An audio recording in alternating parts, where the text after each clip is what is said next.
Hello, everyone, and welcome to English Pod. My name is Marco. My name is Catherine, and you've been with us for a little while. You've probably heard some of our interview series already. Well, this is one of the later episodes in that series. That's right. We're at part number 9. We're reaching the end of our interview. And on this occasion, we're going to ask our employer a little bit of more information about the company and, more importantly, about the job. Well, this is a very important step. Like you say, it's at the end of the interview, so we're going to find out more details about the job. Let's take a listen to today's dialogue. We'll be back in a moment to talk more about it.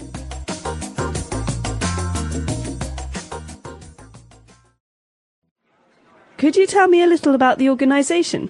For example, how big is your office here? Well, in total we have around 150 employees based in Hong Kong, with another 400 in our head office in Beijing. The news desk staff in Hong Kong has around 80 staff. I see. And how about the working hours? Well, as you know, Rebecca, in journalism, work hours are not exactly 9 to 5. You could be on call at any time, but we do have to work very unsociable hours at times. Well, I'm used to that, Mr. Parsons, so that's not really a shock for me. Good, as long as you understand that. And when do you need to fill the vacancy, Mr. Parsons? Yesterday, but no. We are hoping to start from the beginning of next month. That sounds ideal. All right, we're back. So it's obviously a very difficult job, and she asked some very key questions. So why don't we take a look at a couple of the words and phrases used there on Language Takeaway.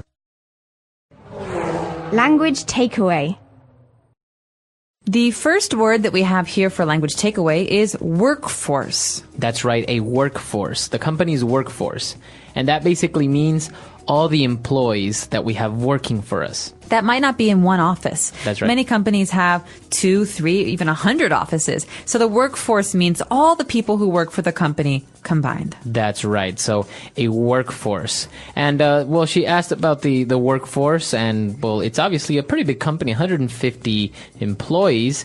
But he also mentioned that the news desk staff in Hong Kong comprises around 80 people or 80 staff. So this verb to comprise, or in this case, it comprises, means to make up or to account for. Mm-hmm. It's a very nice word to say it accounts for, it makes up, it's the total. It's the total, right. So in this case, the news desk staff has 80 people. That's a very easy way to say it. Mm-hmm. But we could say it comprises 80 people. It sounds a bit better. That's right. Very good.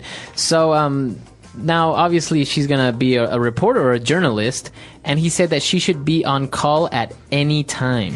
Okay, on call is a phrase that we often hear with jobs like journalism, but also medicine. So doctors have to be on call very often. This means that you don't have to be in the office, but you have to be available to come into the office. So when someone calls you and they say, we have an emergency, you have to be available. That's right. And you see it in movies all the time. You know, doctors are on call and maybe they're already sleeping, or maybe they're out, I don't know, playing soccer with their kids, and they receive a phone call and they have to go to the hospital in that moment. It's because they're on call. That's because they're on call. Very good.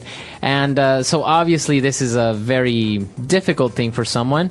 And he explains that the work has very unsociable hours at times. Okay, so you can say that the hours are unsociable. You can also say that a person is unsociable. It basically means that it's not very convenient for being a social person, or That's for right. going out with friends and having many events to go to or fun things to do in your personal life. That's right. So if a person is unsociable, it means that maybe that person is not very outgoing, or maybe is always angry or grumpy, so that person doesn't get along well with others.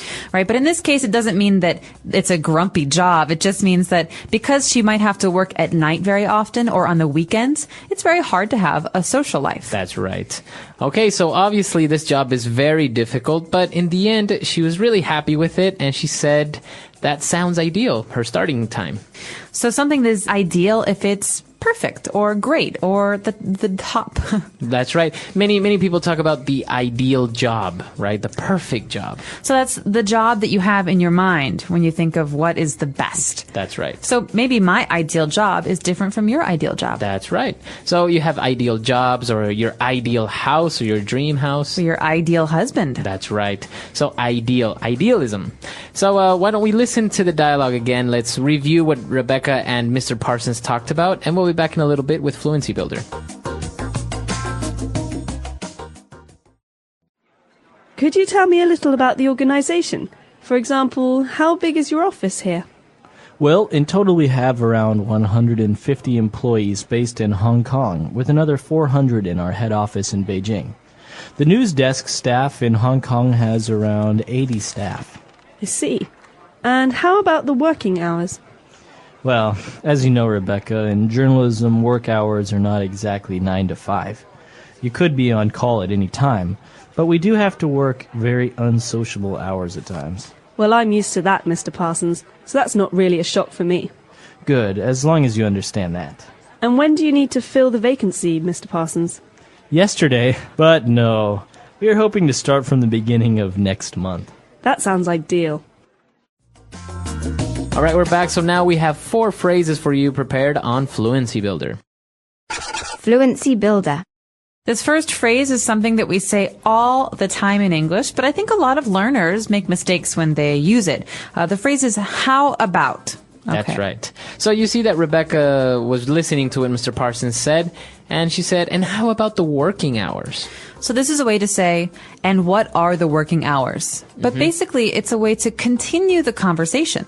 You can say this in many different ways, but it basically means, and what about? And, or please tell me about. That's right. Now remember that many English learners mistake the phrase how about as if it were saying how are you or how is it? No. Okay. You have to be following someone else in the conversation. So for example, I could say, you know what? I'm going to have a hamburger with bacon. How about you, Marco? What are you going to eat? How about you buy me a cheeseburger? Okay, so this is basically a way of saying, okay, well, maybe I'll have a cheeseburger, or what are you going to have? So now it's important to say, don't ever make this question. Don't ever ask, how about your weekend? No. How was your weekend? That's right. My weekend was great. How about yours? How about yours? That's continuing the conversation, saying, mine was good. How was yours? Yeah. Okay, so remember that. When they were talking about the work hours, he said that the work hours are not exactly 9 to 5. Okay, so this is a kind of a set phrase we use often in English because a lot of people traditionally have worked from 9 a.m. to 5 p.m. They have a break at lunch, then they go home. That's right. So this is a kind of measure this is a way to describe traditional working hours or traditional jobs. So you can say, yeah, I have a really nice 9 to 5 job. You could say, I really don't want to work a 9 to 5 job. That's right. So you don't want a traditional job where you're working from 9 to 5. Right. Most people, I think, work a little bit longer than that, but this is just a way of saying a traditional job. That's right. Okay, 9 to 5 job. Now, why don't we move on to Rebecca saying that she is used to working long hours or being on call. Right, so this construction, to be used to, I'm used to doing this, is a way to say that I already do this. This is my experience. Or I have the habit of working unusual hours. That's right. So maybe, for example, you live in a very noisy area in your neighborhood, and somebody comes and visits you and they can't sleep because it's so noisy. You are used to it. Oh, you say, oh, I don't mind. I'm used to the noise. But your friend who's visiting is not used to it. Right. They don't have this noise at home, so... That's what happens, and it can't sleep. So when you are used to something, you have the habit or you're accustomed to it. That's right. Okay. And what about our last phrase? Our last phrase comes at the end, and Rebecca is talking about the start date for this job. She wants to know, when do you need to fill the vacancy? Okay, to fill the vacancy. Now, we have this word vacancy, and that means that it's available, right? That's right. So a vacancy is an available thing. It could be a vacant place. Like an apartment. Like an apartment. Or in this case, a vacancy in a company. That means a job that is available. That's right. So she is asking when she can fill the vacancy. So we use the verb to fill a vacancy. And this sounds a lot better than saying, hey, when do I start working here? Right. This is a polite way to say, when is the job going to begin? When do you need to fill the vacancy by? I guess another way of saying it would be, when is the starting date? Yes. Okay, but as we say, also fill the vacancy is a very good option. But don't say, when do I start working, or when do we start? Yeah, no, we can talk about that in a minute. Let's listen first to our dialogue one more time. We'll be back shortly.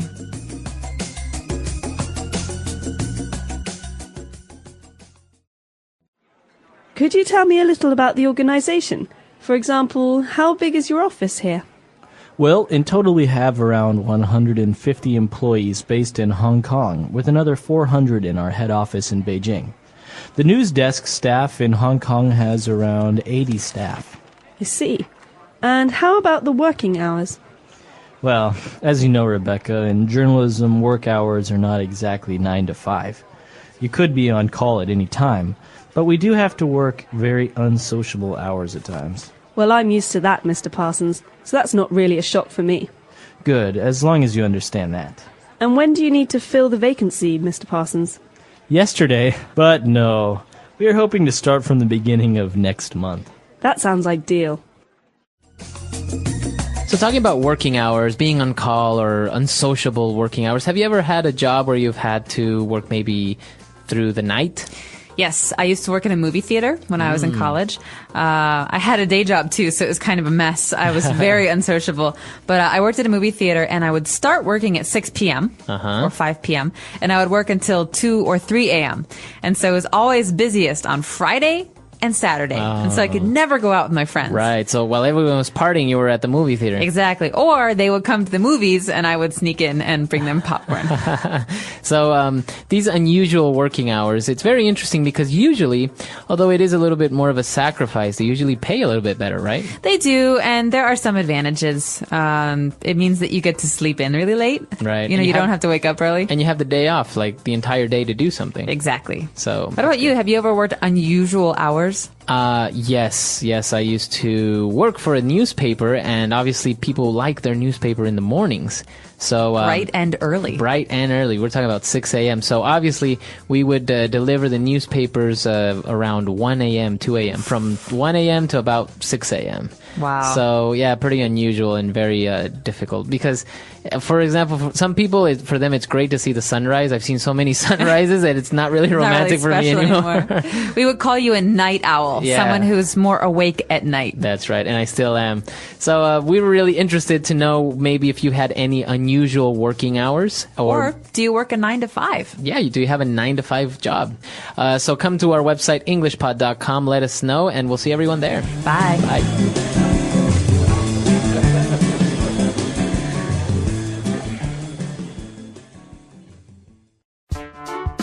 The English Pod Audio Review. Listen to the meaning, then say the vocabulary word. What do you think? How about? Employees. Staff. Accustomed or habituated to. Used to.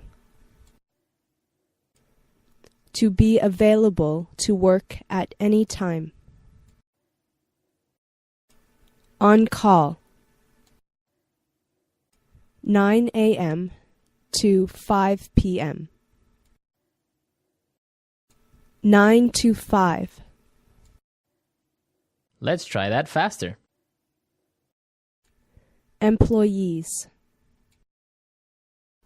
Staff. What do you think? How about? To be available to work at any time. On call. 9 a.m. to 5 p.m. 9 to 5. Accustomed or habituated to. Used to. Now say the word and hear it in a sentence.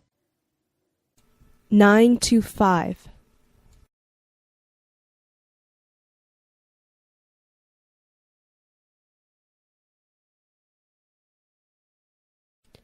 I've had a couple of part-time jobs before, but this is my first 9 to 5. 9 to 5.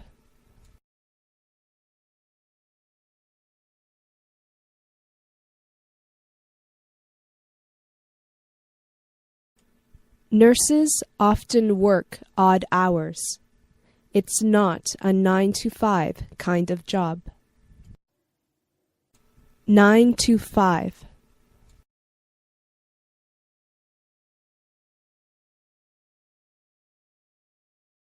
We keep the usual working hours, 9 to 5. How about?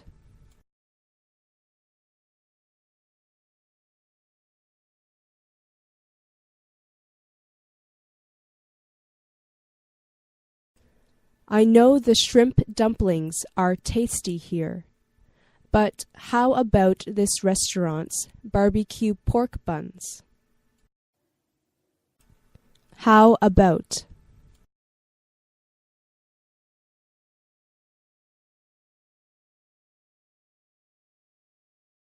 I'm not sure John is right for this project. How about Helen? How about?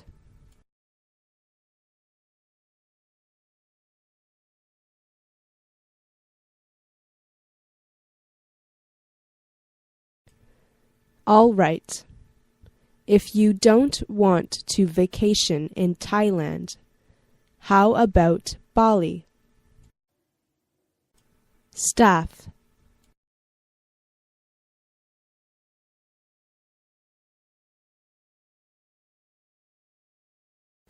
I think we should add 3 more staff members to our sales team. Staff.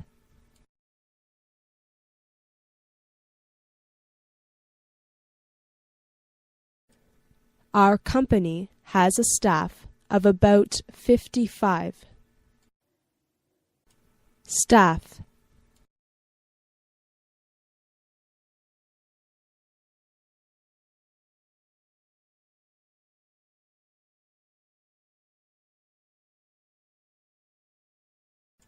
The staffs of both Mercyhurst College and the University of Yunnan must cooperate fully for this plan to work.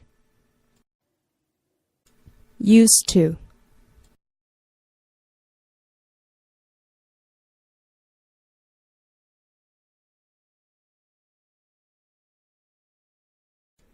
Beijing seemed really crowded to me when I first moved here, but now I'm used to it. Used to.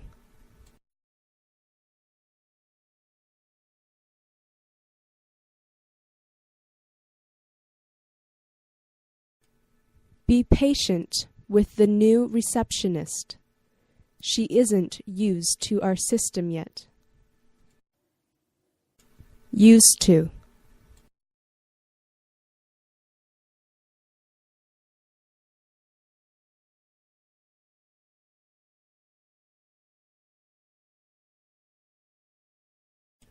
I used to drive my car to work every day, but now that I live in China, I'm not used to commuting like that anymore.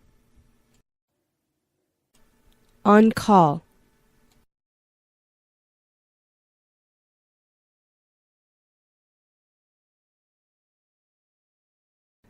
I have to keep my cell phone handy. I'm on call tonight. On call.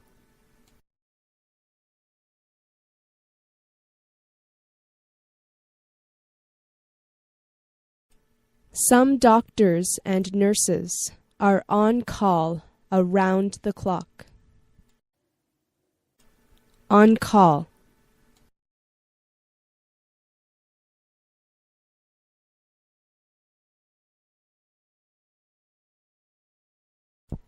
Journalists are always on call. Like they say, the news never sleeps.